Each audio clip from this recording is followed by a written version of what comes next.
Indonesia, Sabang, Nusantara, dari Sabang sampai Merauke, dari Miangas sampai Pulau Rote.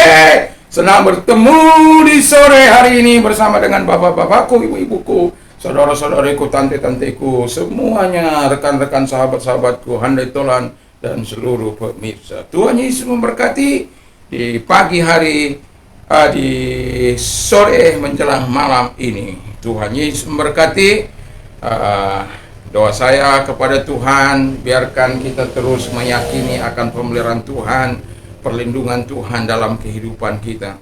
Biarkan kita menikmati segala kebaikan Tuhan dan kemurahan Tuhan. Dan hari ini saya akan membawa firman Allah, renungan firman Allah dalam Filipi 4 ayat 17 sampai dengan 20. Demikian bunyi firman Allah. Tetapi yang kuutamakan bukanlah pemberian itu, melainkan buah yang makin memperbesar keuntunganmu. Kini aku telah menerima semua yang perlu daripadamu, malahan lebih daripada itu. Aku berkelimpahan, karena aku telah menerima kirimanmu dari Epafroditus, suatu persembahan yang harum, suatu korban yang disukai, yang berkenan kepada Allah. 19. Allahku akan memenuhi segala kebutuhan menurut kekayaan dan kemuliaan dalam Kristus Yesus. Dimuliakanlah Allah Bapa kita selama-lamanya. Amin. Puji nama Tuhan. Apa yang kamu tabur itu akan kamu tuai. Jadi tema firman Allah adalah pada saat ini menabur dalam iman, suplai Tuhan tersedia. Jadi menabur dalam iman, suplai Tuhan tersedia. Di tengah-tengah situasi yang sulit ini, memang kita agak sulit untuk menabur, tapi kita harus menabur. Sekecil apapun taburan kita harus menabur, sekecil apapun. Dan ada banyak cara kita menabur. Ada itu pengetahuan. Saya selalu hari-hari ini menawarkan diri kepada anak-anak murid saya di tengah-tengah kondisi situasi mereka, ya, menawarkan keterampilan saya di dalam berbahasa Inggris, supaya bisa mereka talk di English. Jadi atau dalam berbahasa Jepang, ya. Jadi saya menawarkan itu gratis, tidak perlu bayar, karena di tengah-tengah kemajuan daerah kita yang menuju daerah dunia pariwisata, bahasa itu memegang peranan penting untuk memajukan sebuah daerah, supaya mereka mungkin di satu kali kelak mereka bisa menghandle tamu-tamu yang datang dari luar negeri. Nah, yang mau saya katakan, banyak cara kita menabur. Tadi saya sudah katakan, menabur dalam iman, suplai Tuhan tersedia. Sebagaimana supaya suplai Tuhan itu terus tersedia dalam kehidupan kita? Yang pertama kita katakan, bertindaklah dengan iman. Nah, jemaat di Filipi, mereka telah menabur dengan baik. Tapi saya mau katakan, yang pertama mereka tabur adalah pemberian-pemberian. Amal, kata orang. Jadi, keikhlasan untuk memberi, menabur dalam pekerjaan Tuhan, membantu hamba Tuhan Paulus di tengah-tengah pelayanannya. Dan itu sangat membantu. Walaupun kita tahu bahwa Paulus itu kalau kita baca dari ayat 10 sampai ayat 20, kita akan menemukan bahwa dia tidak ingin menyusahkan siapapun. Dia tidak ingin mau menjadi beban bagi orang lain. Dia tidak ingin merepotkan orang lain. Dia bisa menggunakan tenaganya, keterampilannya sebagai penyamak kulit, atau dia sambil melayani, dia juga menjual keterampilannya. Nah, yang di sini mau saya katakan kepada kita adalah bahwa mereka, jemaat di Filipi itu, jemaat yang mau berkorban. Jadi mereka berkorban, itu korbannya itu adalah korban yang harum, yang disukai, yang berkenan kepada Allah. Nah, ini ada orang memberi hanya untuk mencari hormat bagi dia, kata orang pencitraan.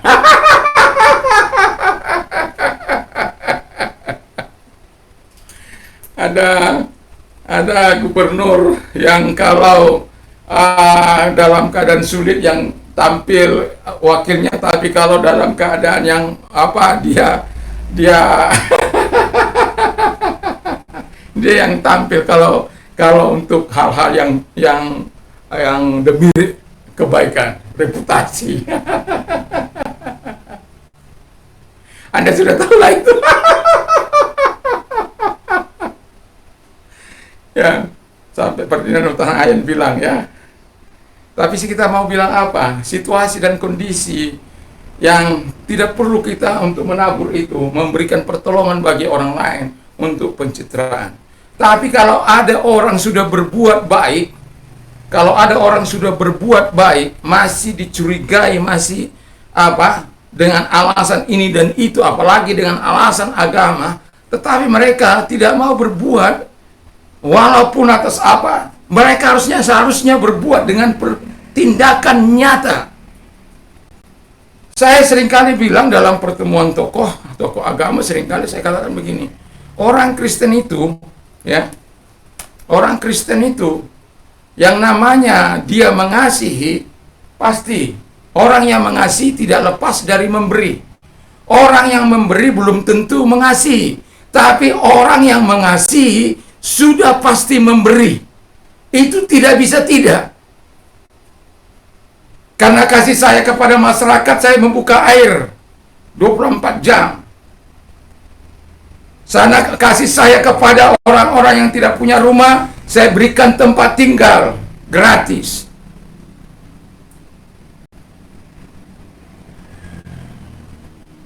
Kalau orang mau pinjam motor, silakan.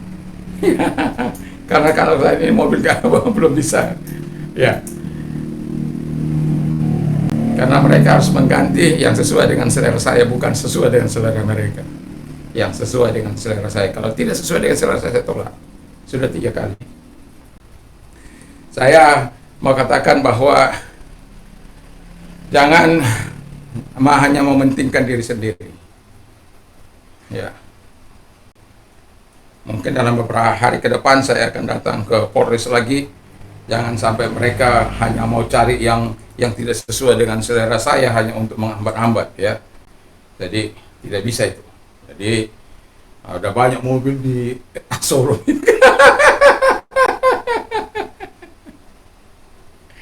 Ya. Nah, kalau kadang-kala orang pikiran liciknya aja dipakai. Ya. Tapi sebagai orang percaya kan tidak boleh begitu. Tapi saya sudah bilang, ketentuannya ada di tangan saya. Tapi kalau mereka terus cari yang begitu dengan alasan untuk mengulur-ulur waktu, ya memang itu juga repot di saya kan. Jadi harus ada, saya akan buat, karena selama ini saya tidak bikin perjanjian untuk dalam berapa lama mereka bisa menggenapinya. Ya. Jadi, itu sebabnya saya waktu beberapa hari ke depan mungkin akan kembali ke Polres. Jadi kita bisa melihat bahwa ketika kita mau menabur dalam iman, suplai Tuhan selalu tersedia bagi kita. Saya pernah memang mengalami masa-masa sulit dalam hidup ini. Di masa sendiri saya hanya makan selama 2 minggu itu hanya 1 mangkok itu beras. Tapi saya minum air banyak-banyak. Di masa berkeluarga, pelayanan, awal-awal juga begitu. Tapi ketika saya berseru kepada Tuhan, pasti Tuhan selalu mendatangkan kebaikan. Ada saja kadangkala di pintu depan rumah tersedia. Dan kadang ada orang mengantar, tapi orang itu tidak mau disebut siapa yang memberi. Ada orang antar ke rumah. Ini ada titipan dari seseorang. Kita tanya siapa orang itu, tidak mau. Karena orang itu tidak bersedia. Tapi saya hanya Tuhan kan tahu. Saya hanya bilang, Tuhan berkati orang yang tidak saya ketahui. Tapi Tuhan selalu tahu tentang dia. Jadi ketika kita mau menabur dengan iman, sekecil apapun taburan kita, Tuhan akan selalu mau menyediakan suplai bagi kehidupan kita. Suplai seperti air itu kan bukan apa setiap hari 24 jam. Para pedagang yang menggunakan air dari Simpang 5 yang datang, kadang pakai mobil, ngambil berjerigen-jerigen, ya ditaruh di situ. Saya tidak pernah keberatan, tapi saya akan sangat marah dan saya akan tunggu orang itu. Kalau orang itu sampai membuang air di apa, mereka tampung lalu mereka tinggalkan, wah itu saya marah. Saya akan sering katakan, saya tidak akan marah kepada Anda kalau Anda mengambil sebanyak apapun. Tapi kalau Anda mengambil lalu Anda buang-buang di depan saya, itu saya ini bukan uang saya, ini Tuhan uang Yesus Kristus. Dia memberkati saya, maka saya bisa memberikan kepada Anda. Jadi kadang-kadang ada orang yang lalai begitu. Kadang sampai dia beberapa hari embernya nggak mau diambil karena sudah tahu. Sampai akhirnya embernya saya sita, ya nggak ada yang ngaku. Tapi setelah beberapa hari, Pak, ada ember saya. Oh, kau ternyata, kan orang sudah surut ya. Oh, kau ternyata. Ya Pak, maaf Pak. Oh, kau pintar ya. Kalau itu kau nggak dimarah. Kalau sekarang kan nggak mungkin saya marah seperti marah waktu kalau kau pas lah. Pas ambil. Ternyata kau. Ya gitu. Ya, tapi ya begitulah. Nah, jadi sekecil apapun taburan kita yang untuk menolong orang lain, uang kita kah itu, dana kita kah itu, berkat. Di tengah-tengah situasi yang sulit, kadangkala kita harus berbagi dengan orang lain. Banyak orang susah, banyak orang yang apa istilahnya yang susah lah. Makanya kalau saya makan, ada orang melihat saya makan misalnya, lalu kemudian orang itu nggak bisa saya tidak memberi, ya akan saya panggil istri saya, tolong itu dikasih makan. Ya saya bilang kalau anjing saya aja melihat saya, tidak bisa saya tidak menjatuhkan makanan itu kembali kepada mereka, apalagi manusia, ya apalagi manusia. Jadi manusia itu jauh lebih berharga daripada anjing. Kalau anjing aja sampai bisa saya berikan begitu, bagaimanapun saya nikmatnya kalau mata anjing saya sudah melihat kepada saya lihat matanya kepada mata saya. Ya, pasti akan ada jatuh remah-remah seperti yang mereka harapkan.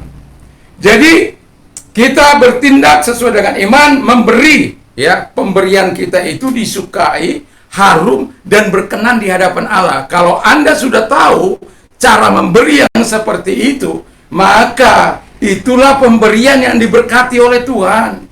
Bukan pemberian pencitraan, bukan pemberian karena supaya dilihat orang, supaya saya dikatakan baik, supaya saya ini dan itu. Ada saya punya teman, kalau sudah hanya memberi sedikit aja maunya patah-patah.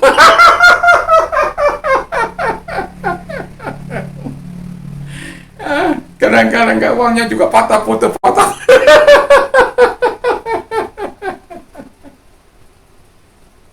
Haleluya. Saya kalau yang begitu-begitu patah foto sebenarnya agak berat, ya. Tapi kalau itu karena sumbangan orang, memang kita harus patah foto. Orang menyediakan bagi saya untuk menyuplai orang, itu harus patah foto. Jadi kalau orang misalnya, Pak Pendeta tolong carikan beberapa orang untuk ini, saya akan carikan dan saya akan katakan kalau misalnya orang itu sudah menerima, misalnya saya yang bawa uang itu, saya sampaikan kepada orang itu, kau sebut jumlahnya ya, kau sebut ke telepon orangnya. Karena saya tidak ingin amanat orang itu nggak sampai. Saya tidak ingin juga jumlahnya nggak disebut, karena apa? Nanti dipikir saya korupsi. Kan keterbukaan itu membuat kita ya nggak perlu takut. Jadi setiap tahun itu saya selalu dipercaya orang untuk membagikan sesuatu kepada orang. Ya, setiap tahun. Ya. Tapi kalau orang itu saya sampaikan amplopnya kepada mereka, saya kasih wajib harus telepon. Kalau enggak kau telepon, saya tahu, maka kau akan saya coret. Karena apa? Amanat itu sangat berharga bagi saya. Jadi kalau engkau diberi orang, taulah berterima kasih. Ada orang sudah diberi tidak tahu berterima kasih, itu sangat berat itu. Ya, sangat berat. Jadi kalau diberi, taulah berterima kasih. Kan terima kasih, Tuhan memberkatimu, semoga sukses, usaha diberkati oleh Tuhan, dan sebagainya. Lalu yang kedua, pemberian yang kedua dikatakan bahwa Paulus katakan dengan penekanan, sedikit penekanan begini, aku tidak membutuhkan pemberianmu itu, walaupun mereka sudah memberikan dengan ukuran yang sudah standar, dan Alkitab mengatakan itu, tapi yang kuinginkan ialah buah. Anda bisa bayangkan, kalau orang-orang di luar sana maunya banyak-banyak uang, mau kau berbuah, mau kau tidak, mau kau bertobat, mau kamu hidup dalam terang, nggak peduli. Mau cuci uang kah di situ, nggak peduli.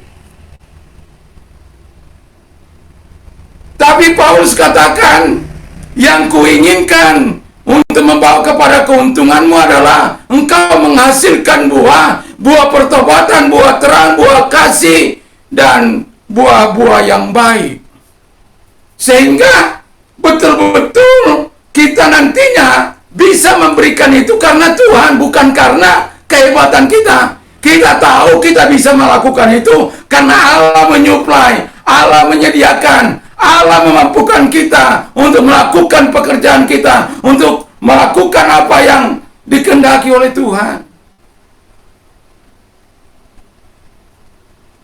Jadi mari kita menabur dalam iman.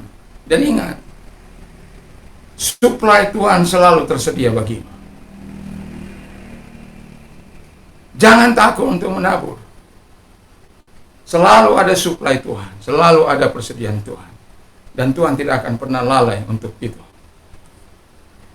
Yang kedua, kata firman Allah, Allahku akan mencukupi segala kebutuhanmu. Kalau Allahku mencukupi segala kebutuhanmu, kalau kita menabur dengan iman, ya, kan saya katakan tadi, suplai Tuhan selalu tersedia. Nah, yang kedua, Allahku akan mencukupi segala kebutuhanmu. Apa yang menjadi kebutuhanmu? Kesehatanmu kah? Usahamu kah? Kebutuhan apa? Segala kebutuhanmu, kata firman Allah. Jadi taburan kita itu bukan taburan yang sia-sia. Ketika kita menabur dengan iman, Allah selalu menyediakan suplainya, supaya suplai Allah selalu tersedia. Kita harus bertindak dengan iman. Kita harus selalu percaya bahwa Allah menyediakan. Kita harus selalu percaya bahwa Allah menyediakan. Allah mencukupkan apa yang kita butuhkan. Jadi jangan pikir ketika kita kan sudah banyak mendengar kesaksian-kesaksian bagaimana Tuhan menyuplai kehidupan hamba-hamba Tuhan. Sekalipun tidak ada kekuatan untuk itu, tapi Tuhan senantiasa bisa menggerakkan orang-orang yang dipakai oleh Tuhan untuk menyatakan kebaikannya. Jadi yang penting kita lakukan, kita menabur, lalu kemudian kita hasilkan buah-buah sesuai dengan terang, sesuai dengan kasih Tuhan, sesuai dengan buah Roh Kudus dalam kehidupan kita dan pertobatan. Buah itu yang dipentingkan oleh Tuhan dalam hidup kita. Tapi karena adanya buah itu kita bisa memberi. Kita bisa memberi dengan apa? Dengan ikhlas, dengan standar ilahi yang disukai, yang harum, lalu yang berkenan kepada Allah. Wow, kalau itu berkenan kepada Allah, lalu Tuhan katakan, apa sih kebutuhannya si Simon ini? Oh, ternyata rumah yang serakah kali kau Simon.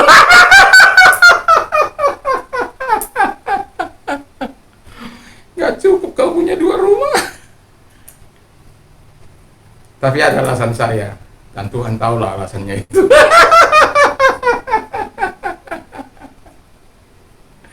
Jadi nggak usah takut, minta kepada Tuhan, nggak usah takut. Kalau orang bilang, saya nggak minta. Ada seorang ibu disuruh berdoa, ya. Ya, lalu kemudian dia ya seperti komat-komat kamit lah. Ini walaupun sebenarnya dalam pertemuan, tapi dia hanya komat kamit karena takut, karena malu gitu. Lalu adalah orang mengolok dia. Ibu ini kalau ngomong dia kuat, tapi kalau berdoa suaranya nggak kedengaran dia begitu kan. Terus ibu ini bilang, saya itu kan nggak minta sama Anda, saya itu minta sama Tuhan.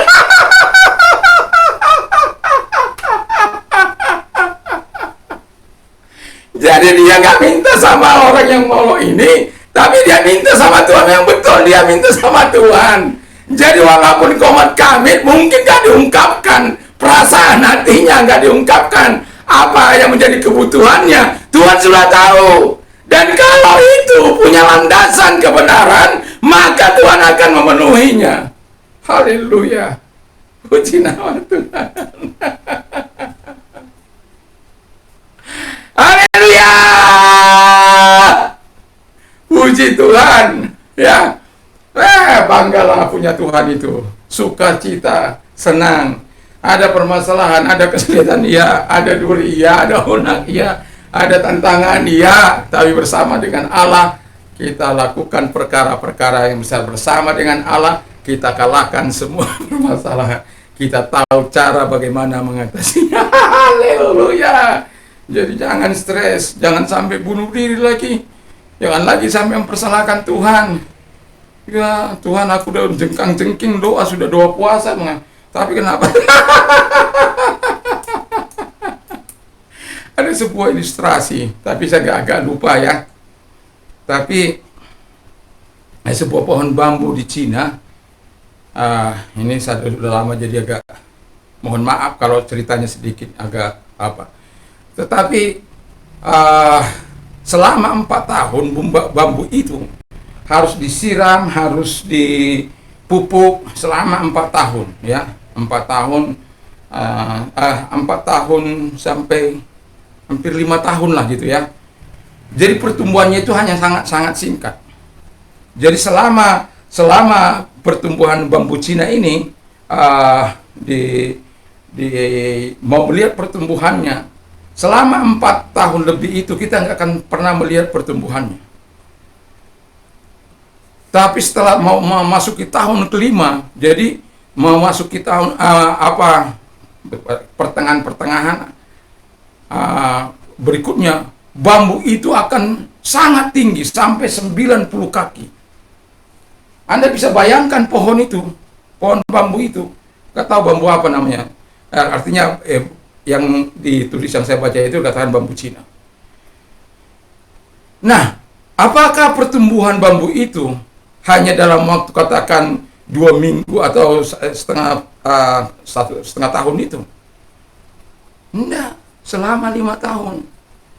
Tapi selama 4 tahun lebih itu mereka harus rajin memupuk, memakan sampai pada puncak dia mengeluarkan tunasnya dalam waktu yang relatif singkat. Dia tumbuh dengan tinggi.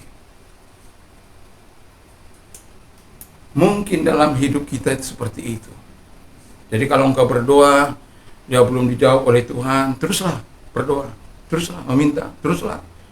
Jangan pernah menyerah. Kalau engkau menyerah, ya mana tahu sudah 5 tahun, 4 tahun setengah kamu sudah berdoa, nggak dijawab. Lama kali. Lama kali 5 menit.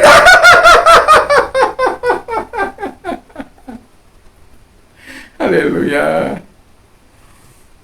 Saya waktu muda, saya sudah tulis, ya, kalau saya nanti menikah di usia 30 tahun, ya, di usia 30 tahun, menikah dengan orang Cina, gitu. Tapi saya waktu itu nggak bilang Cina, orang di kampung saya itu kan Cina itu putih-putih gitu. Tapi saya hanya bilang Cina, Tuhan. Terus kemudian ya yang lain-lain itu ya.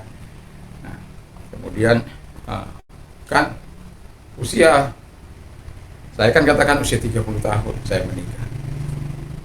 Jadi selama sekian tahun itu sampai 28 lebih itu kita ya sudahlah melayani saja gitu. Nah, masuk usia di 30 tahun, oh tantangan datang ya apa itu Hitachi, hitam tapi tapi memang itu doa saya. Jadi kemudian kami di usia 30 tahun saya menikah. Jadi kita harus bilang itu sama Tuhan, apa yang menjadi kebutuhanmu. Seperti saya katakan ini, di dalam 1 tahun saya harus mempunyai tempat yang saya diami sekarang. Itu kadang-kala orang nggak masuk akalnya, bagaimana 1 tahun bisa punya tempat, nggak ada duitnya gitu loh. Nggak usah pikirkan soal duit. Allah selalu punya supply yang Anda perlu bertindak. Lalu kemudian ketika Anda bertindak, Anda menyadari semuanya itu, Anda harus percayai bahwa Allah yang menyuplai segala kebutuhanmu. Dan yang ketiga, kalau harus ketika Tuhan sudah menyatakan seluruh kebaikannya, kemuliaannya, dan segala pemberiannya kepadamu, jangan lupa berikan kemuliaan bagi Bapa di surga untuk selama-lamanya. Jadi kadangkala orang diberkati, ya. Kalau saya ingat saja, kalau diberkati lalu ingat orang sombong, saya ingat Nebukadnezar. Karena apa? Sampai dia dibuang ke hutan sana, makanannya rumput, sampai kukunya itu memang seperti kuku binatang. Karena dia pikir, aku yang membangun, aku yang membuat Babel ini menjadi kerajaan yang sampai terkenal kemana-mana. Dia lupa bahwa Tuhan memakai dia. Dia lupa bahwa Tuhan yang memakai dia, memberikan kekuasaan itu kepada dia. Nah, ketika dia menganggap bahwa dia kesombongannya keluar, wah, Tuhan buang dia. Jadi jangan pikir bahwa Tuhan itu tidak mau Jadi kalau Tuhan, kau sudah bertindak sesuai dengan kebenaran dan Allah menyuplai segala kebutuhanmu, dan apa yang menjadi kau tabur bisa terus kau Tuhan supply, sediakan apa yang menjadi taburanmu, Tuhan sediakan terus bagimu sehingga engkau terus bisa menabur dalam kehidupanmu. Tapi yang mau saya katakan, jangan ambil kemuliaan Allah, jangan engkau merasa sombong, jangan engkau mengatakan aku hebat, aku. Ya, kalau engkau bilang begitu, maka akan kandaslah kita. Tapi katakanlah, kalaupun aku bisa melakukan ini semuanya, itu karena pemberian Tuhan, karena kebaikan Tuhan, karena kemurahan Tuhan. Kalau bukan karena Tuhan, siapalah saya ini? Kalau bukan karena Tuhan, tidak akan mungkin itu bisa terjadi. Kalau bukan karena Tuhan, aku ini hanya sebagai sampah, orang yang tidak berguna. Tapi karena Tuhan, aku dimampukannya. Saya hanya bisa kembalikan segala kemuliaan bagi Dia. Itu sebabnya firman Allah, apa saja yang kamu lakukan, lakukanlah itu bagi kemuliaan Allah. Jadi berikan kemuliaan kepada Bapa. Kalau Tuhan memampukan Anda menjadi seorang penabur, lalu Tuhan terus menyuplai ya untuk apa yang kau tabur, ya puji Tuhan. Tuhan memberkati. Tapi jangan pernah bilang bahwa itu hasil kerja kerasmu, hasil usahamu, hasil apamu. Tapi semuanya adalah karena Tuhan. Itu sebabnya Paulus dengan segala kerendahan hatinya, dengan segala penyerahan dirinya kepada Allah. Ya, itulah sebabnya Allah terus menyuplai dia, menyediakan segala apa yang dibutuhkan, baik kebutuhan fisiknya, baik kebutuhan rohaninya. Tuhan sediakan semuanya karena Tuhan mau namanya dimuliakan sampai selama-lamanya. Mari kita tunduk kepala dan kita berdoa. Terima kasih Tuhan buat firman-Mu, berkati kami semuanya di dalam nama Yesus Kristus. Ketika kami menabur, biarlah kami menabur dalam iman, karena kami tahu ketika kami menabur dalam iman, suplai Tuhan tersedia. selalu bagi kami. Terima kasih Bapa di surga, supaya suplai Tuhan itu selalu tersedia bagi kami.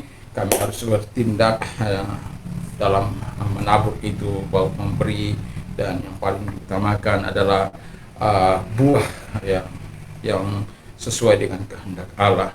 Dan kami menyadari itu bukan karena usaha atau kemampuan kami, tapi karena Allah lah yang menyuplai segala kebutuhan kami, sehingga layaklah kami memberikan kemuliaan kepada Tuhan. Terima kasih Bapa, Tuhan tolong kami semuanya, sehingga kami terus bersyukur kepada Tuhan, berterima kasih kepada Tuhan.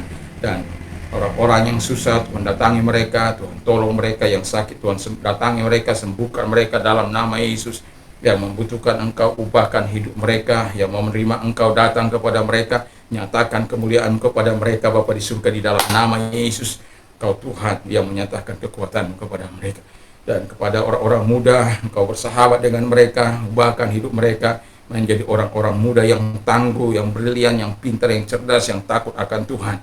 Sehingga ketika mereka bergerak dalam bidang bisnis, bidang rohani, bidang pemerintahan, mereka adalah orang-orang yang selalu memberikan yang terbaik bagi bangsanya. Terima kasih Bapa di surga, di dalam nama Yesus kami bersyukur dan berdoa. Haleluya, amin. Tuhan Yesus memberkati kita semuanya. Kalau malam hari ini kita mau tidur, jangan lupa untuk senantiasa kita membaca firman Allah dan berdoa. Dan ingat bahwa Tuhan senantiasa mengasihi kita. Dan damai sejahtera Allah yang melampaui segala akal akan melindungi hati dan pikiran. Allahku akan mencukupi segala kebutuhanmu menurut kekayaan dan kemuliaan dalam. Apa yang kau tabur itu akan kau tuai. Kalau engkau menabur angin, kau akan menuai puting beliung. Kalau engkau menabur kebaikan, kau akan menuai kasih dari Tuhan, kemurahan dari Tuhan. Puji nama Tuhan. Yesus memberkati. Salam Indonesia. Bagi Anda pengedar narkoba dan pengguna narkoba, bertobatlah. Yesus sangat mengasihimu, mencintaimu, tapi Dia tidak suka dengan perbuatanmu. Katakan tidak terhadap narkoba, katakan iya terhadap Tuhan dan firman Allah. Semoga Tuhan memakai Anda untuk kerajaannya dan kemuliaannya. Salam Indonesia, salam Nusantara. Haleluya, haleluya. Amin.